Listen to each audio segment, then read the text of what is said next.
My name is Autumn Godwin. I am Nihida Isquayu from Montreal Lake Cree Nation, located in Treaty 6 territory in northern Saskatchewan.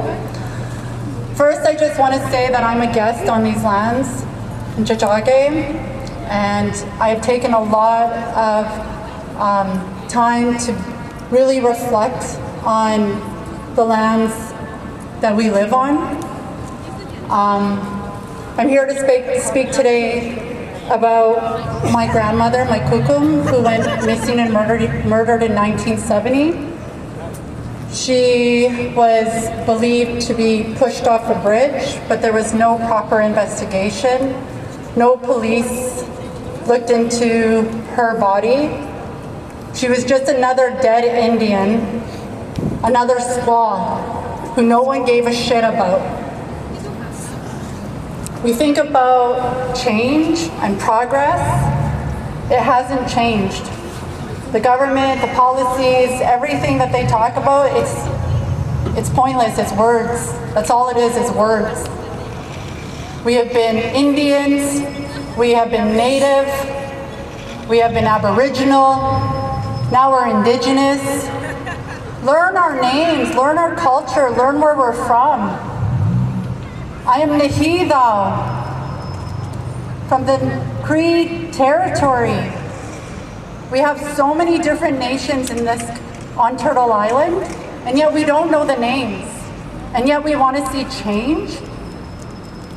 People ask me, what do you want to see? I held a commemoration because my granny did not want to have a funeral for my kukum. Her body was never found. She didn't believe. But we knew. My Uncle Tom Charles looked for her his whole life. He was a man of the lands. He knew every place, every tree, every bird he could tell you. And he spent his whole life looking for her, dedicated. She wasn't just another person, another sister, another mother. She was a human.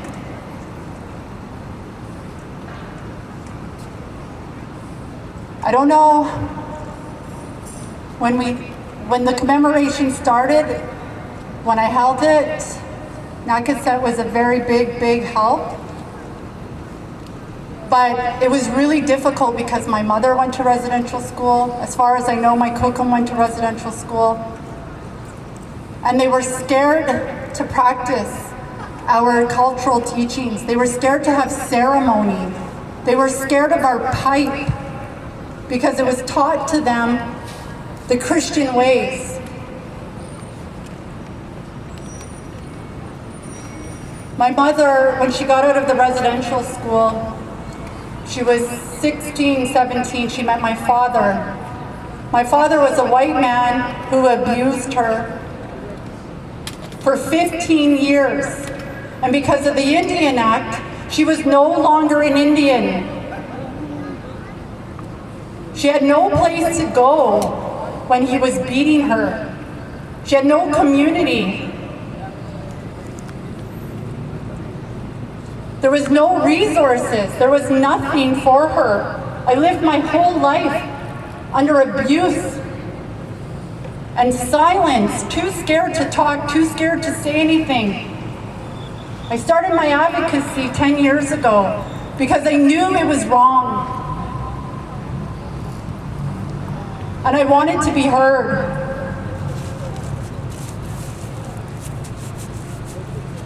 What I want for people to understand is I want to not ask to be taught my cultural ways, my cultural practices. I want to learn them without having to ask for funding, without having to ask for money. I want it accessible. I want our own hospitals. I want our own education.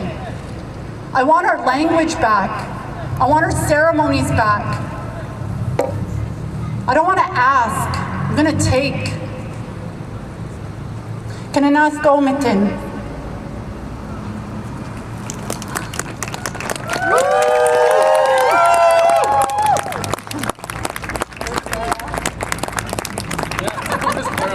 Where's Sarah? I'm coming, sorry.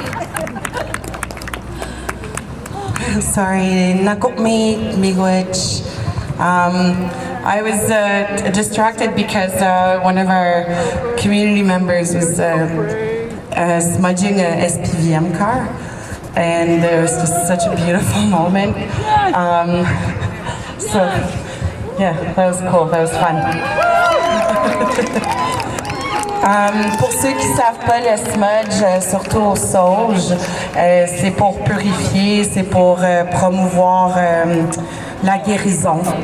Donc, merci beaucoup, Adam, d'avoir partagé ton histoire avec nous. En fait, l'histoire de ta famille, l'histoire de ton héritage qui te fait une femme forte aujourd'hui. Prochainement, nous allons entendre de l'incomparable Nakusset, qui va nous parler du projet Ishkwe, mais aussi de son cheminement dans la communauté urbaine autochtone de Montréal.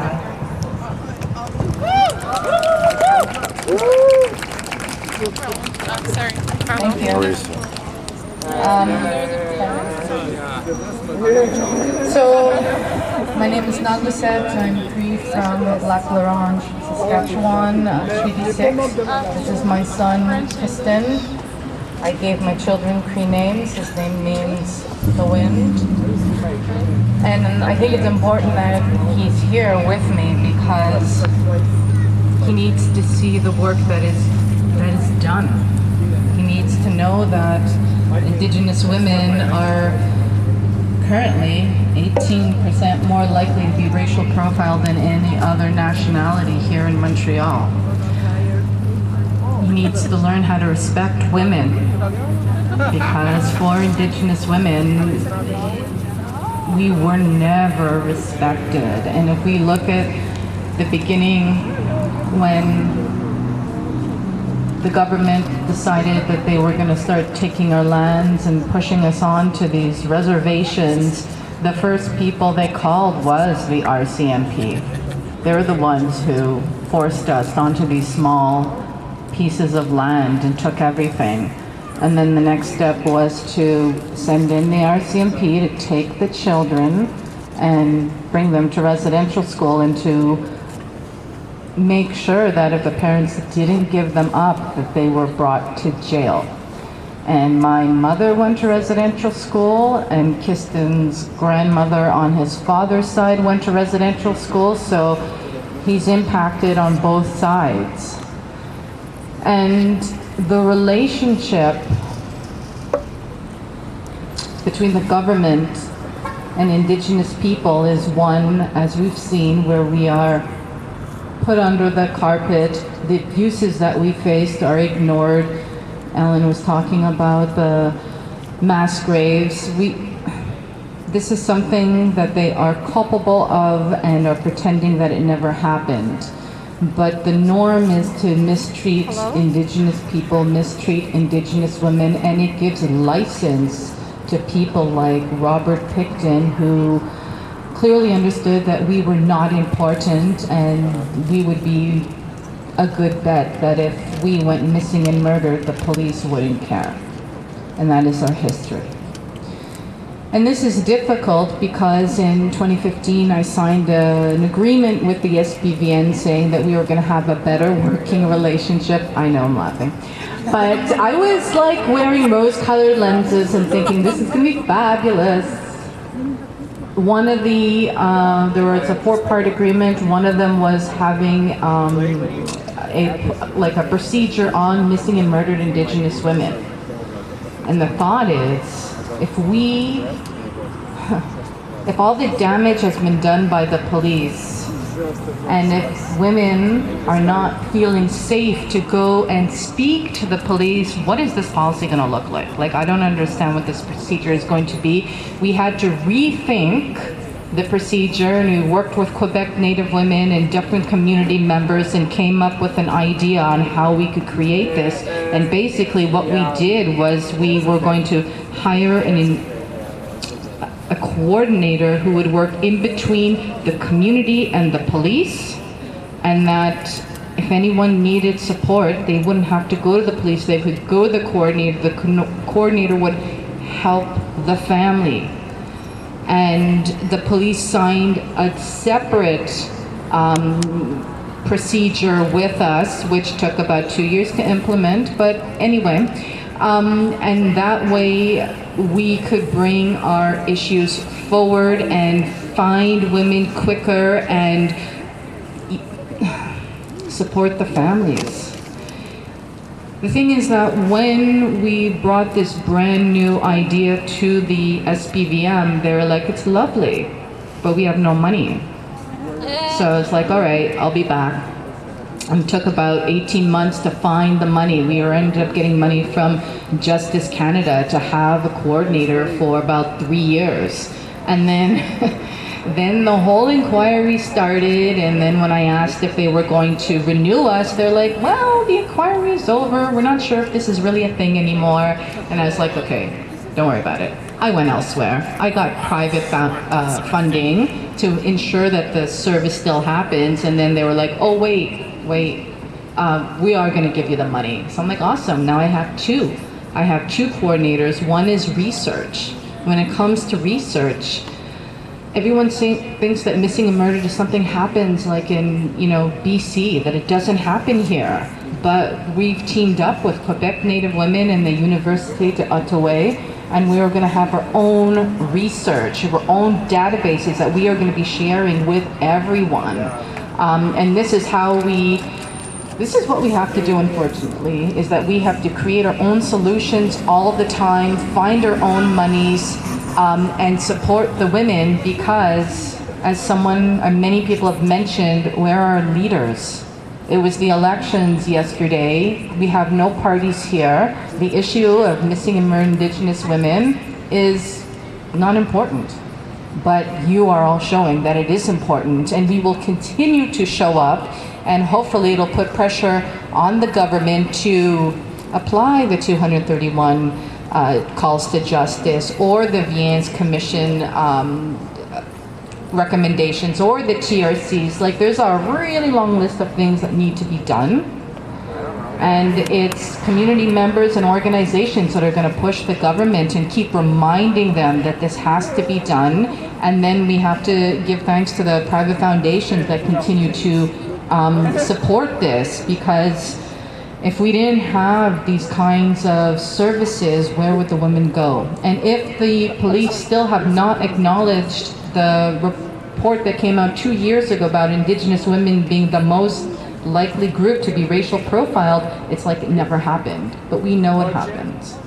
So I just wanted to thank everyone for coming here, and we'll be back February 14th. There's usually 2 days, and we'll start working on it so that we can have more people show up, because the more people who are here, the louder the message goes to the government, and they got a lot of work to do. So, thank you.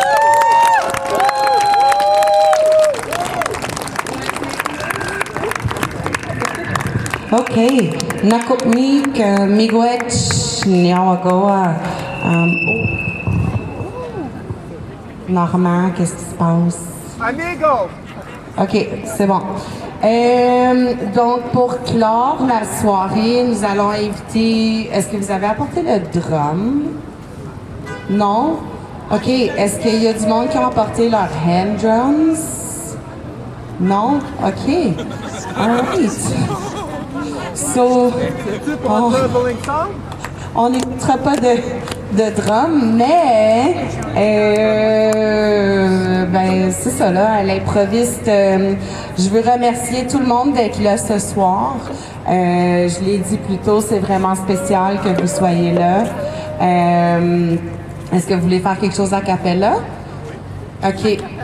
Alright, let's do this. Okay, so Traveling Spirit, ils vont faire quelque chose a cappella. So they're gonna do something a cappella, so that's really great. And then I'll come back for the final words.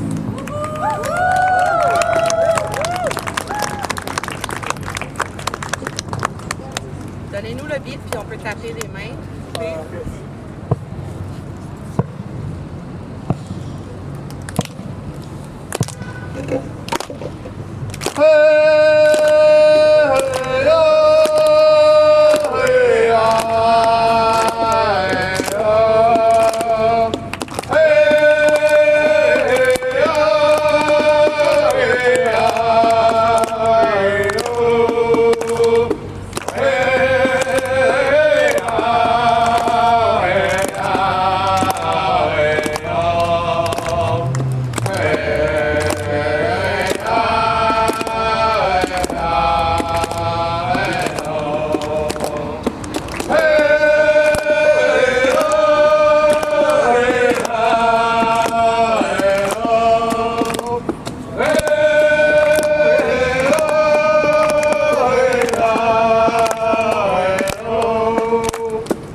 Nakopmi, miigwech, Niawagor.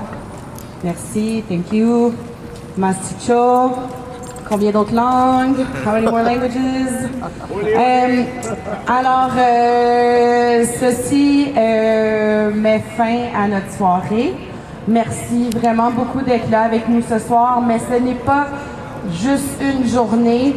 On vous invite à nous accompagner à tous les jours by raising awareness on these programs and services such as Ishkwe, such as Missing Justice. I dare you, I actually double dog dare you to read the calls for justice from the National Inquiry into Missing and Murdered Indigenous Women and Girls. Je vous lance le défi de lire le rapport de l'ENFADA, de l'Enquête nationale sur les femmes et filles autochtones portées disparues et assassinées. Finalement, comme Nakousset le dit, nous vous invitons à vous joindre à nous pour la vigile du 14 février. Et je vous aussi lance le défi d'apporter 10 personnes chacun. I am daring you, inviting you to bring 10 people with you from your circle at the next vigil, which will be held on February 14th. In the meantime, please do read up on these amazing services and organizations that support our Indigenous women and our Indigenous community. I know the theme has been around women and girls, but it's also our men. Our men need healing. Our men need our support. And so I invite you to get involved in our community. Do not take over for us because we know what we're doing, but please do walk next to us. And when I'm about to fall, I need you guys to help me stand back up. My healing belongs to me, but I need people behind me. And I can say that for many other Indigenous folks around here will also agree with this. So thank you again for being here tonight.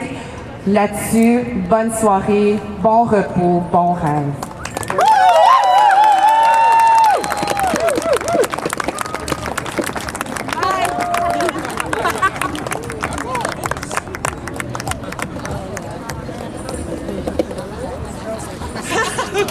Right? How long now?